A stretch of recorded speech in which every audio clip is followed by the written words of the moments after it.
movimento.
Pessoal, meu nome é Arnaldo Botan, técnico eletromecânico e, como hobby, tenho atividade de ferromodelista live steam, que é um hobby proveniente de país de língua inglesa, que significa vapor vivo, live vivo, steam vapor. Eu sou procurado às vezes por estudantes de curso técnico, pessoas que gostam de frame, de ferromodelismo. Eu sou procurado às vezes por estudantes de curso técnico, pessoas que gostam de frame, de ferromodelismo, para dar explicações a respeito desse hobby que é um tanto quanto raro em nosso país. Há muito poucas pessoas que o praticam. O pessoal conhece geralmente mais o ferromodelismo de maquete, o HO e outras escalas aí um pouco maiores. Mas o ferromodelismo de live steam, quer dizer, vapor vivo, no qual as locomotivas funcionam realmente a vapor e puxam passageiros de verdade, crianças, adultos, é um pouco desconhecido em nosso país. E eu não tenho regateado esforços para divulgar esse hobby. Visto que já matei minha vontade, já fiz muitas locomotivas, muitas que eu digo, não chega a uma dezena, mas fiz várias. E gostaria que outras pessoas também tivessem o prazer de construir um modelo, fazer um modelo desse rodar. Então eu e minha filha Tatiana estamos fazendo uma fita, que ela está filmando, uma fita logicamente sem muitos recursos, e tentando mostrar alguma coisa do ferromodelismo.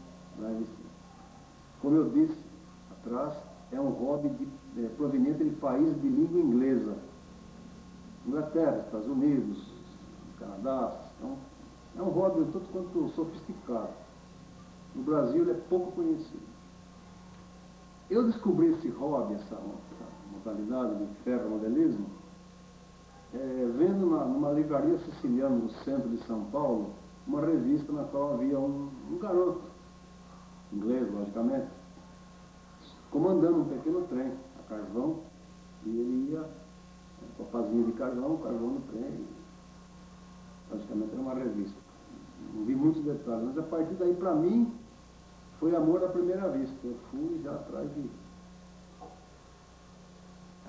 Entretanto, para mim, essa atividade não foi tão difícil, porque eu tinha uma certa prática. Eu nasci em Lençóis Paulista, cidade onde havia, e há até hoje, muitos engenhos de aguardente, que havia máquinas a vapor, logicamente estacionárias. Eu trabalhei também na usina Barra Grande de Lençóis, do grupo Zilo Lorenzetti, onde havia uma usina, tudo é movido a vapor, né? Então eu tinha um certo conhecimento do que é máquina a vapor. Eu gostava muito de observar na usina, as grandes moendas lá da usina Barra Grande. E tinha meus amigos lá que me ensinaram alguma coisa sobre vapor, que ia se perguntar. E Carlos Dalben citando o nome, Stélio Benedetti, eu gosto de falar o nome das pessoas porque eu lembro delas. E ensinavam as coisas e tal, e eu fui aprendendo. Então quando eu vi essa revista, para mim não foi tão difícil, eu já tinha um certo conhecimento de máquina a vapor. Meu avô também lidava com isso, e eu cheguei a ver a Sorocabana nos seus últimos anos de era do vapor, assim dizendo, né? Fim da década de 50 até mais ou menos 1970, onde havia alguns trens de lastro ainda. Então para mim foi fácil, eu comecei a montar meus modelos, organizei uma pequena oficina, e umas cladeiras, torres, etc. E comecei. E esta Mikado, esse modelo de locomotiva, eu falo locomotiva, mas é um modelo de locomotiva, tem que ser bem ressaltado isso. Nós estamos acostumados a locomotiva, não é modelo de locomotiva, porque é modelo, os caras reduzidos. É um dos meus últimos trabalhos. Foram construídos dois, meu irmão Pedro de Lençóis que construiu, e esse daqui é trabalho meu. Eles têm entre si, se bem que derivados da mesma planta, do mesmo tempo, diferenças construtivas e detalhes, porque cada um tem a sua mão, vamos dizer assim. O meu irmão tem o jeito de trabalhar, eu tenho o meu. E acaba ficando com uma certa diferença, no fim das contas, dos dois modelos.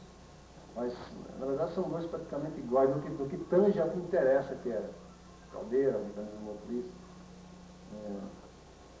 o principal. Esse modelo, ele é baseado numa locomotiva que foi muito comum no mundo inteiro, esse tipo de rodada. Agora vou dar a volta aqui ao cavalete, vou mostrar, vou indicar o tipo de rodagem da máquina motora. Tá, filma aqui.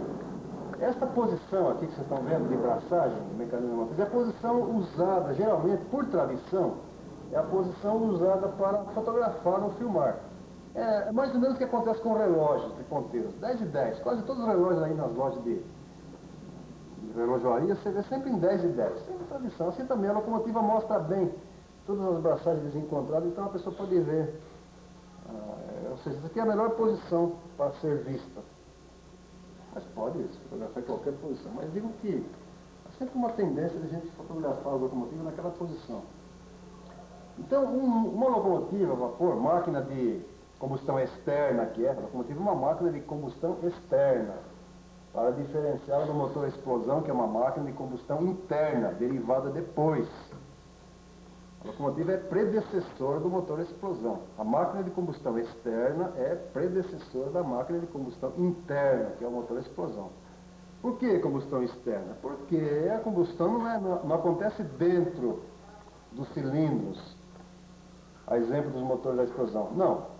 A combustão acontece num compartimento denominado fornalha, onde o combustível, através da sua energia térmica, aquece um fluido intermediário, no caso a água, que vai transformar-se em vapor, vai ser recolhida num ponto aqui alto, o mais alto possível da caldeira, vai ser sobreaquecido, ou recalentado, ou superaquecido, e depois ele vai ser demitido aos cilindros, onde, através do seu efeito, que é um efeito expansivo, o vapor se comporta como uma mola, tem energia térmica. Vai entregar sua energia aos pistões, que por sua vez estão ligados às rodas motrizes. Daí, assim, à primeira vista é relativamente fácil. Aliás, um dos fascínios da locomotiva, que ela fascina, que é uma máquina bonita de ser vista, é o trabalho totalmente à vista, totalmente visível.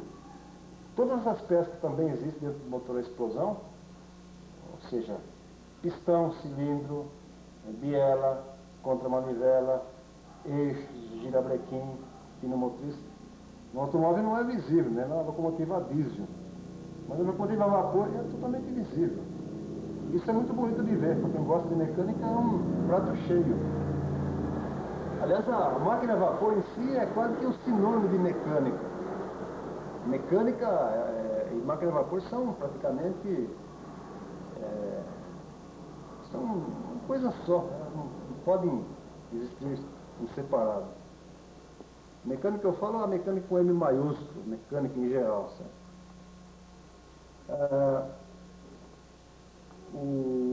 A locomotiva, basicamente, o modelo também consta de caldeira, que é essa parte redonda aqui, onde é gerado o vapor, onde é produzido o vapor, cilindros, onde o vapor é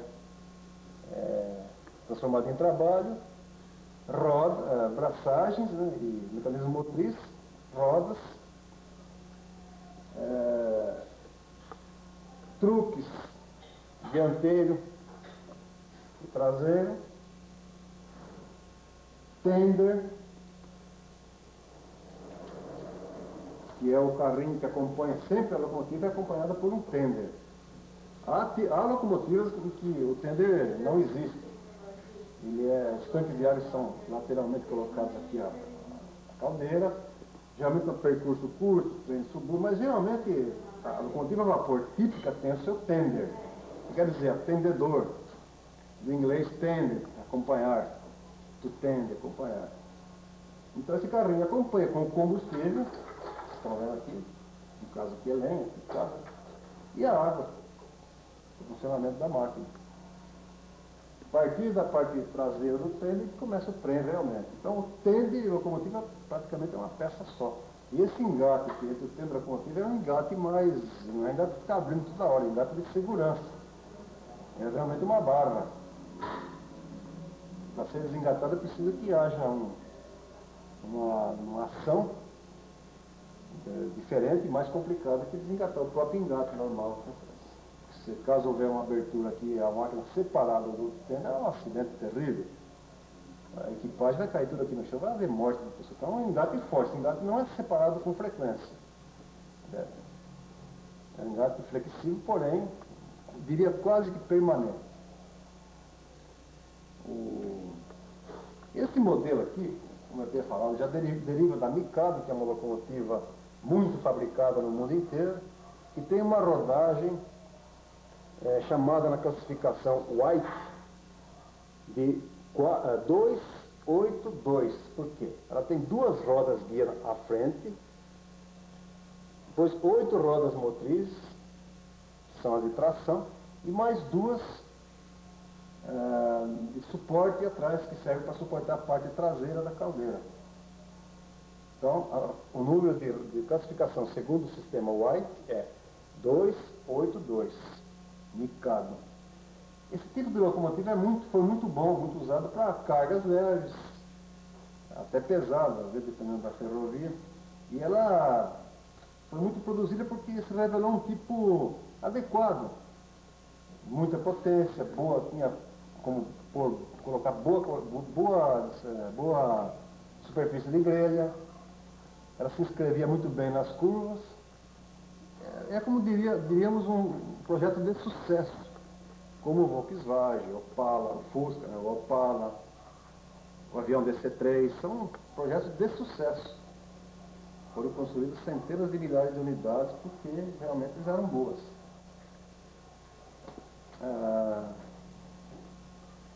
Este modelo,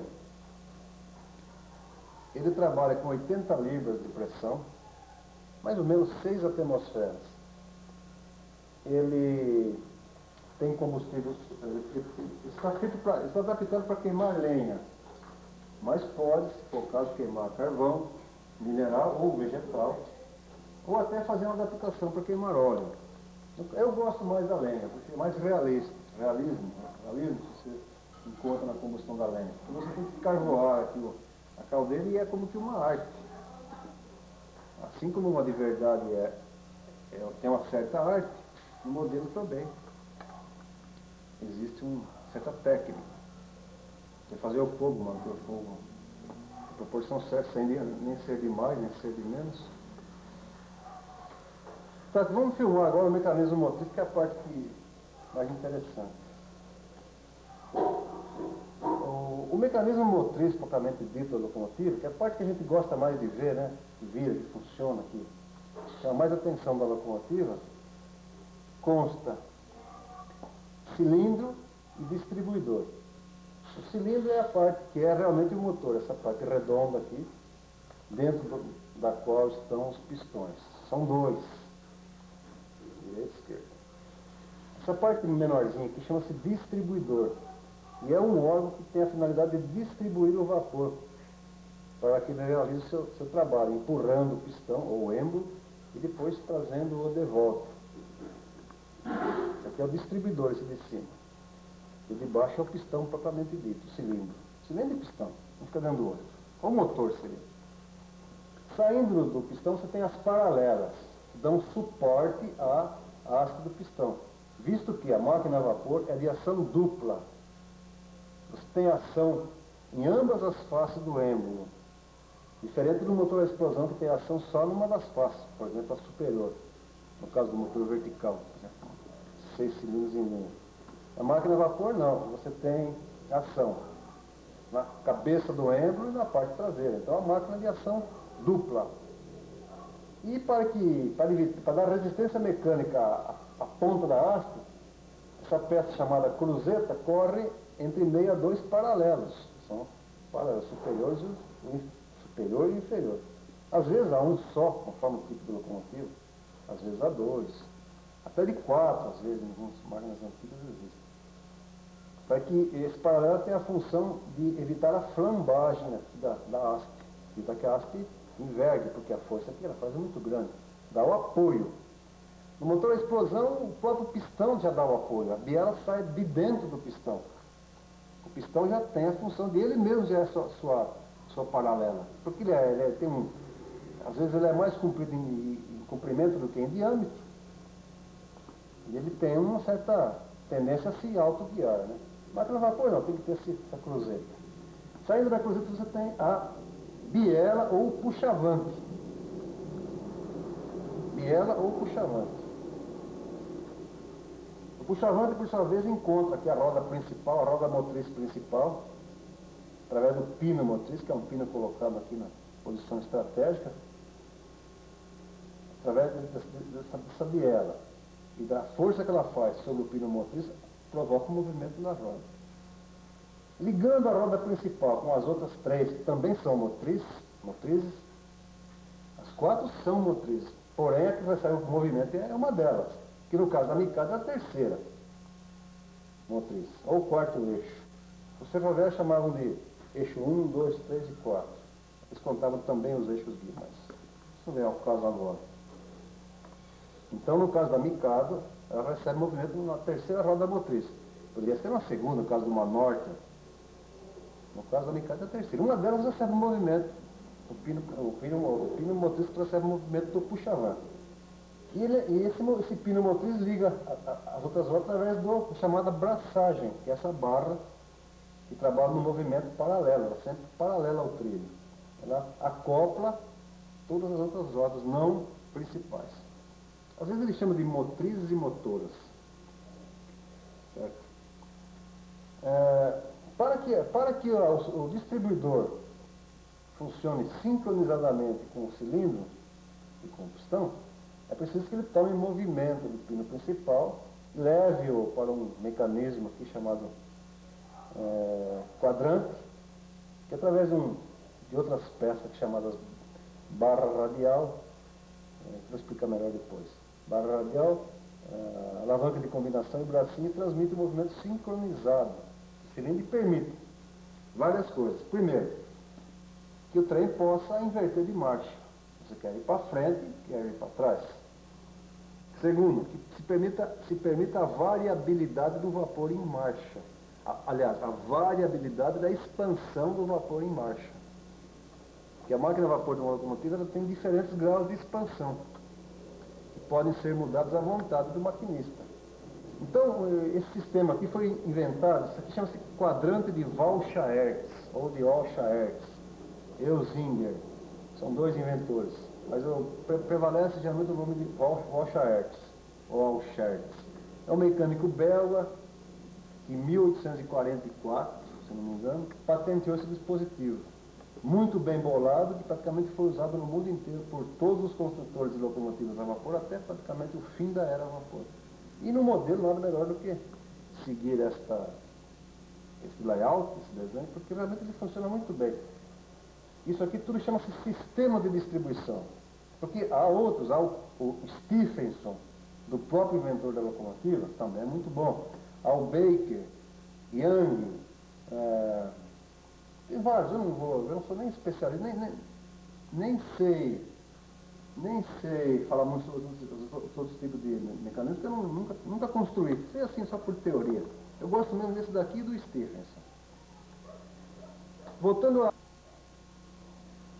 Então, pessoal, tentando dar uma pequena explicação a respeito de como é o mecanismo de distribuição e como é a variabilidade em marcha do vapor, a expansão do vapor, eu precisaria de agora um gráfico, um quadro negro, uma máquina aberta. É um tanto quanto difícil de fazer uma explicação assim com a máquina fechada. Tem que ser dito o seguinte: o vapor não é admitido dentro do cilindro em todo o curso do êmbolo. Ele é admitido apenas numa pequena fração do curso. Ou seja, quando o pistão está na ponta, quase encostando, vamos dizer assim, encostando aqui no fundo, ele recebe vapor vivo. E a quantidade do curso em que o vapor vivo é admitido da caldeira pelos canos aqui até o cilindro, varia. E nunca é maior que 80%. E chega a ser, às vezes, até bem menos, 10%.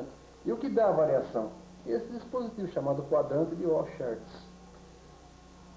Conforme você vai mexendo na alavanca e vai jogando o quadrante mais em direção ao meio, ele vai variando o grau de admissão do vapor. E também varia os outros tempos, que aliás eu não falei, os tempos são pré-admissão, admissão, expansão, pré-escapamento, escapamento e compressão. Pré-admissão, admissão, expansão, pré-escapamento, escapamento e compressão. São 4 tempos básicos, tem 2 aí que são os prés. Podem ser incluídos como tempos, mas na verdade eles são tempos secundários. Os principais são admissão, expansão, escapamento e compressão. Certo? Tudo isso aí visando a produzir o maior trabalho possível com o mínimo de consumo de vapor e combustível. Todo mundo sabe, pessoal, que a máquina a vapor entrou em obsolescência devido a uma das causas foi o seu baixo rendimento. Máquina de combustão externa, ela necessariamente não tem um grande rendimento, porque ela tem que aquecer primeiramente um fluido, no caso a água. Então ela como que uma intermediação. É como você comprar, por exemplo, comprar cereal lá no mercado de um intermediário que quer ter seu lucro. Então, pelo simples fato dela ser uma máquina de combustão externa, ela tem um baixo rendimento, não se consegue um grande rendimento. Mas, em compensação, ela queima um combustível in natura. Um pau de lenha, por exemplo, uma pasada de carvão. Você vai imaginar um automóvel queimando, jogando uma tora de eucalipto no tanque. Né? Ele tem mais rendimento, mas, em compensação, também precisa de um combustível mais elaborado. Então, a máquina de combustão externa queima um combustível in natura, então tem sua compensação. Não é muito eficiente, mas queima qualquer coisa em compensação. Os cientistas, os técnicos sempre tentaram melhorar esse defeito da máquina a vapor. E nunca se chegou a grandes, talvez 12%, o maior rendimento possível até hoje. É um rendimento baixo, visto que o diesel tem em torno chega até 40%, 38%. É um rendimento baixo. Mas foi muito estudado e mais, hoje em dia as locomotivas em forma de modelos assim, também são muito estudadas. Tem pessoas que gostam de construir modelos assim, não tanto para fazê-los rodar em linhas, para ficar estudando as formas de expansão de vapor, o rendimento, por que ela se consegue mais rendimento.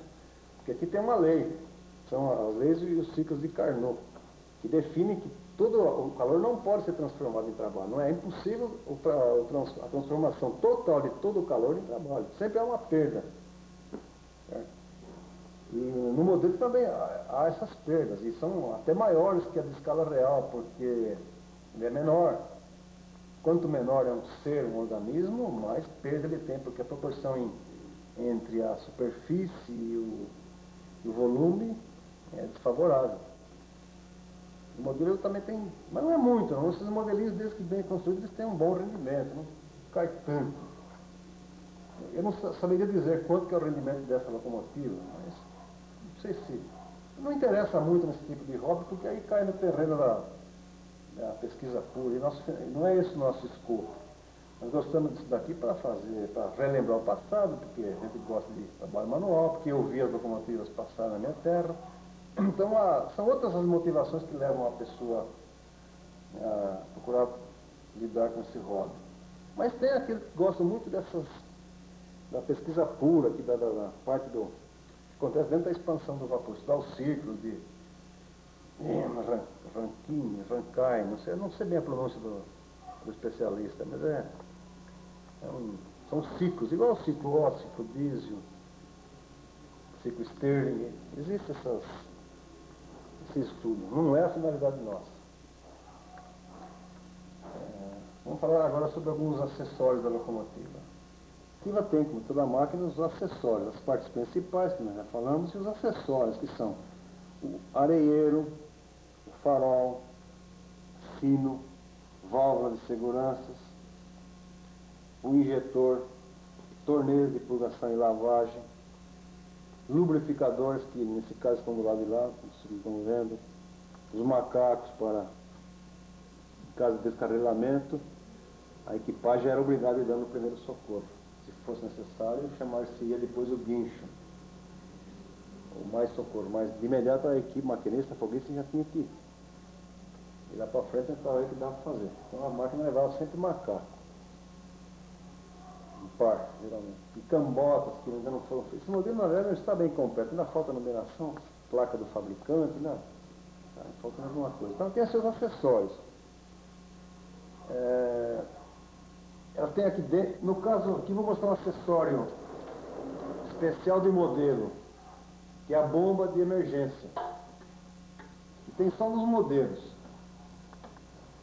Quando nós vamos quando nós vamos funcionar essas locomotivas, esses modelos na linha, no pátio, na região que foi determinada para fazer a brincadeira, nós levamos a locomotiva vazia, sem água, para facilidade de transporte. A água é colocada no tendo e depois é bombeada até a caldeira através da chamada bomba de emergência, que serve também, como o nome está dizendo, de bomba de emergência no caso de uma falha de injetores ou da bomba principal dela dar algum problema. Então a água é introduzida aqui no tendo, esse tendo cabe em mais ou menos 9 litros. Você põe uma alavanquinha que não está aqui agora, mas ela vai encaixadinha, você bomba uma bomba de ação dupla, enche a caldeira e depois completa o tendo.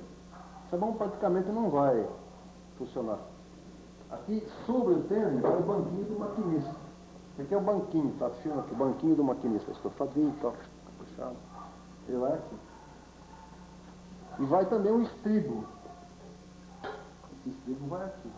É colocadinho aqui na frente, onde o maquinista põe o pé.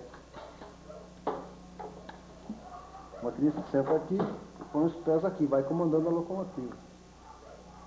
Totalmente fora de proporção, é lógico, visto que é um modelo. Vai que nem um bobão aqui em cima. É um bobão alegre, um crianção. Já tem pessoas que tiram sarro da gente por brincar.